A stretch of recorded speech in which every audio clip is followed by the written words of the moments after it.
চাকরি প্রত্যাশী ভাই ও বোনেরা, আপনারা যারা পরীক্ষা দিবেন আপনাদের পরীক্ষাটি লিখিত হবে। আমি আবারও বলি, আপনারা যারা পরীক্ষা দিবেন আপনাদের পরীক্ষাটি লিখিত। আজকে একটি লিখিত পরীক্ষার প্রশ্ন প্যাটার্ন নিয়ে এসেছি। ইনশাল্লাহ এই প্যাটার্ন থেকে 35 থেকে 40 নাম্বার অনায়াসে কমন পাবেন। শুধু ধৈর্য সহকারে সম্পূর্ণ ভিডিওটা দেখেন, আপনি পরীক্ষায় পাশ করতে পারবেন।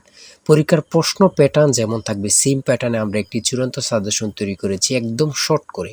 এই স্পেশাল চূড়ান্ত সাজেশনটি নিতে স্ক্রিনে দেওয়া হোয়াটসঅ্যাপ নাম্বার রয়েছে, ইমো নাম্বার রয়েছে, দুটোর মধ্যে যে কোনো একটি মেসেজ করে সাজেশনটি সংগ্রহ করুন। সাজেশনের মূল্য 100 টাকা। শুধু হোয়াটসঅ্যাপ অথবা ইমোতে যে কোনো একটাই মেসেজ করে সাথে সাথে সাজেশনটি সংগ্রহ করবেন। আমি অবশ্যই বলি, যারা যারা পরীক্ষা দিবেন অবশ্যই প্রত্যেকে সাজেশনটি সংগ্রহ করবেন। ইনশাল্লাহ আপনারা পরীক্ষায় পাশ করে যাবেন। আপনি মনে করেন আপনাদের পরীক্ষার প্রশ্ন প্যাটার্নটা যেমনভাবে সাজানো হবে সেম প্যাটার্নে আমাদের সাজেশনটি সাজানো। আপনারা যেন আমাদের সাজেশনটি পড়ে পরীক্ষা উত্তীর্ণ হয়ে যান সেম প্যাটার্নে, এর জন্য আমরা সাজেশনটি তৈরি করেছি। আমরা মূল কথায় চলে যাই। লিখিত পরীক্ষাটা কি, ওটা আগে আমাদের বুঝতে হবে। কারক ও বিভক্তি থেকে থাকবে, তারপর এক কথা প্রকাশ থেকে থাকবে, বিপরীত শব্দ থাকবে, ইংরেজি থেকে ট্রান্সলেট থাকবে, ভয়েস থেকে থাকবে, প্রিপোজিশন থেকে থাকবে, তারপরে অঙ্ক থাকবে, সর্বশেষ সাধারণ জ্ঞান থাকবে। লিখিত পরীক্ষাটা এতটুকুই। আমি কিন্তু সম্পূর্ণ প্যাটার্নটা দেখিয়ে দিচ্ছি, আপনারা দেখেন। হ্যাঁ, সর্বপ্রথম রয়েছে কারক ও বিভক্তি নির্ণয় করুন। এখানে 5টা দেয়া থাকবে, 5টার জন্য 5 মার্ক, অর্থাৎ প্রত্যেকটার জন্য 1 নাম্বার করে, ঠিক আছে। তারপরে 2 নাম্বারে রয়েছে বাক্য সংক্ষেপণ করুন। বাক্য সংক্ষেপণ করুন, এখানে 5টা দেয়া থাকবে, 5টার জন্য 5 মার্ক কিন্তু আপনারা পেয়ে যাবেন। তারপরে 3 নাম্বারে রয়েছে অর্থসহ বাক্য রচনা করুন। অর্থসহ বাক্য রচনা করুন বাক দ্বারা।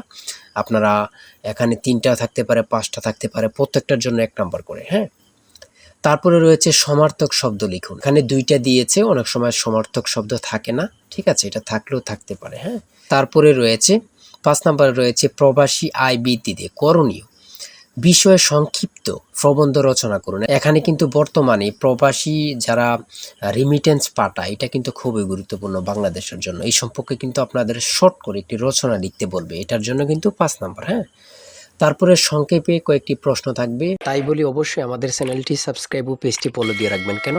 পরীক্ষার নোটিশ, পরীক্ষার রেজাল্ট, পরীক্ষার প্রশ্ন সমাধান, যাবতীয় সকল তথ্য সবার আগে আমরা ভিডিও আপলোড দিয়ে রাখি। আপনি যদি চ্যানেলটি সাবস্ক্রাইব, পেজটি ফলো দিয়ে রাখেন, সবার আগে চলে যাবে আপনার কাছে নোটিফিকেশন। মনে করেন আপনি পরীক্ষা দিয়েছেন, পরীক্ষার প্রশ্ন সমাধান দেখিয়ে দিব, তারপরে রেজাল্টের অপেক্ষা করা লাগবে না, আমাদের চ্যানেলে পেয়ে যাবেন, সকল তথ্য পেয়ে যাবেন, এবং কি নতুন নতুন চাকরির তথ্য পেয়ে যাবে। সার্কুলার দেওয়ার সাথে সাথে আমাদের চ্যানেলে আপলোড দেওয়া হবে। আপনি শুধু আমাদের চ্যানেলটি সাবস্ক্রাইব, পেজটি ফলো দিয়ে রাখলে সবার আগে চলে যাবে আপনার কাছে নোটিফিকেশন। তাই অবশ্যই চ্যানেলটি সাবস্ক্রাইব, পেজটি ফলো দিয়ে আমাদের মেম্বার সদস্য আমাদের সাথে থাকবেন। সংক্ষিপ্ত প্রশ্নের উত্তর দিন। এখানে 5টা থাকবে, 6টা থাকবে, যতটা প্রশ্ন থাকে অতটা প্রশ্নের মান কিন্তু 1 করে। হ্যাঁ,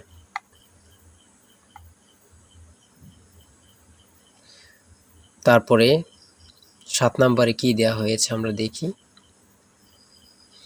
এদিক দিয়ে আছে সংক্ষিপ্ত প্রশ্ন, এনবি এর পূর্ণরূপ কি, এগুলো দিয়েছে। হ্যাঁ, তারপরে 7 নম্বরে দিয়েছে প্রিপোজিশন। 7 নম্বরে দিয়েছে প্রিপোজিশন, 5টা থাকবে, 5টার জন্য 5 মার্ক। হ্যাঁ, তারপর 8 নম্বরে রয়েছে write the meaning of following fires. হ্যাঁ, এখানে 5টা থাকবে, 5টার জন্য 5 নাম্বার। অর্থাৎ আমি বলি যতটি প্রশ্ন থাকবে ঠিক অত নাম্বার থাকবে। হ্যাঁ, একটা থাকলে 1 নাম্বার, 2টা থাকলে 2 নাম্বার, এমনভাবে কিন্তু লিখিত পরীক্ষা অনুষ্ঠিত হয়ে থাকে। তারপরে এখানে 9 নম্বরে দিয়েছে ক্লাইমেট চেঞ্জ, একটা প্যারাগ্রাফ শর্ট করে। হ্যাঁ, আপনারা 5 নম্বরে একটা প্যারাগ্রাফ থাকবে, এখানে ট্রি প্ল্যান্টেশনও থাকতে পারে, অন্য প্যারাগ্রাফও থাকতে পারে, লোডশেডিংও থাকতে পারে, অন্য প্যারাগ্রাফ থাকতে পারে। আমাদের সাজেশনে কিন্তু এই প্যারাগ্রাফগুলো সমাধান দেয়া আছে। হ্যাঁ, সমাধান সহ দেয়া আছে। আমার এখানে যেভাবে দেয়া আছে সেমভাবে কিন্তু আমাদের সাজেশনে দেয়া আছে। তারপরে আমরা ইংরেজি অংশ শেষ করেছি, গণিত অংশ দেখি। 500 মিটার লম্বা একটি ট্রেন 30 কিলোমিটার ঘন্টা গতিতে চলছে। 250 মিটার লম্বা একটি স্টেশন অতিক্রম করতে ট্রেনটির কত সময় লাগবে? এখানে যেমনভাবে প্রত্যেকটি অঙ্ক ইংরেজি, বাংলা সকল কিছুর ব্যাখ্যা দেয়া আছে, সেমভাবে কিন্তু আমাদের সাজেশনে ব্যাখ্যা দেয়া আছে। হ্যাঁ, এগুলো আপনারা দেখে নেন, সমাধানটা দেয়া আছে। তারপরে মান নির্ণয় থেকে একটা অঙ্ক দিয়েছে। প্রত্যেকটা অঙ্কের জন্য কিন্তু 5 নাম্বার করে। প্রত্যেকটা অঙ্কের জন্য কিন্তু 5 নাম্বার করে। একটি দ্রব্য 378 টাকায় বিক্রয় করলে যত ক্ষতি হয়, 450 টাকায় বিক্রয় করলে তার 3 গুণ লাভ হয়। দ্রব্যটির ক্রয় মূল্য কত? অঙ্কটা সমাধান দেয়া আছে, আপনারা দেখে নিন। তারপরে রয়েছে 13 নম্বর, একটি শ্রেণীতে যতজন ছাত্র আছে প্রত্যেকটি তত টাকা করে দিলে মোট ৬,৫৬১ টাকা হয়। ছাত্র সংখ্যা কত? হ্যাঁ, এখানে সমাধানটা দেয়া আছে, আপনারা দেখে নিন।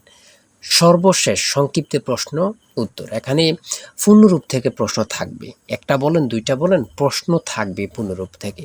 হ্যাঁ, এখানে যেমন দিয়েছি এটিএম এর পূর্ণরূপ কি, তারপরে রয়েছে জাতিসংঘের নামকরণ করেন কি, অথবা জাতিসংঘ সনদ কবে কার্যকর হয়। হ্যাঁ, এখানে যেই সাধারণ জ্ঞানগুলো নিয়েছে খুবই গুরুত্বপূর্ণ। কোন অক্ষাংশকে মকর ক্রান্তি এবং কোন অক্ষাংশকে কর্কট ক্রান্তি বলা হয়। তারপরে রয়েছে 2025-2026 অর্থ বছরের প্রস্তাবিত বাজেট কত। বর্তমানে বাংলাদেশের মানুষের মাথাপিছু আয় কত।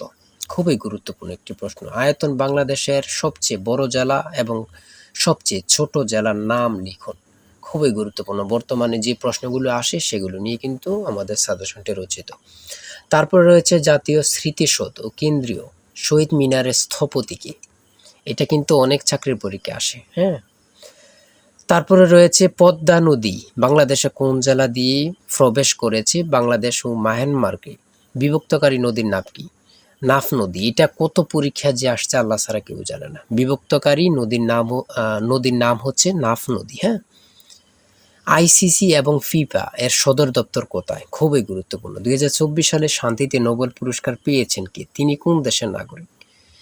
তারপরে সর্বশেষ যে প্রশ্নটি রয়েছে সেটা হচ্ছে বাংলাদেশের জাতীয় পতাকা ডিজাইনারকে। জাতীয় পতাকার দৈর্ঘ্য ও প্রস্থের অনুপাত কত? খুবই গুরুত্বপূর্ণ এই প্রশ্নটি। হ্যাঁ, আমি আশা রাখি প্রত্যেকে এই প্রশ্ন প্যাটার্নটা দেখবেন এবং কি আমাদের সাজেশনটি সংগ্রহ করতে এই নাম্বারে জিসান স্যারের চূড়ান্ত সাজেশন কিনতে হোয়াটসঅ্যাপ অথবা ইমোতে মেসেজ করবেন। শুধু হোয়াটসঅ্যাপ অথবা ইমোতে মেসেজ করে সাথে সংগ্রহ করেন। আমি আশা রাখি প্রত্যেকে আমাদের সাজেশনটি সংগ্রহ করবেন।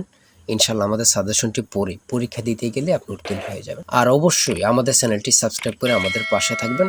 আজকের ভিডিও এই পর্যন্ত। সবাই ভালো থাকবেন, সুস্থ থাকবেন। আল্লাহ হাফেজ।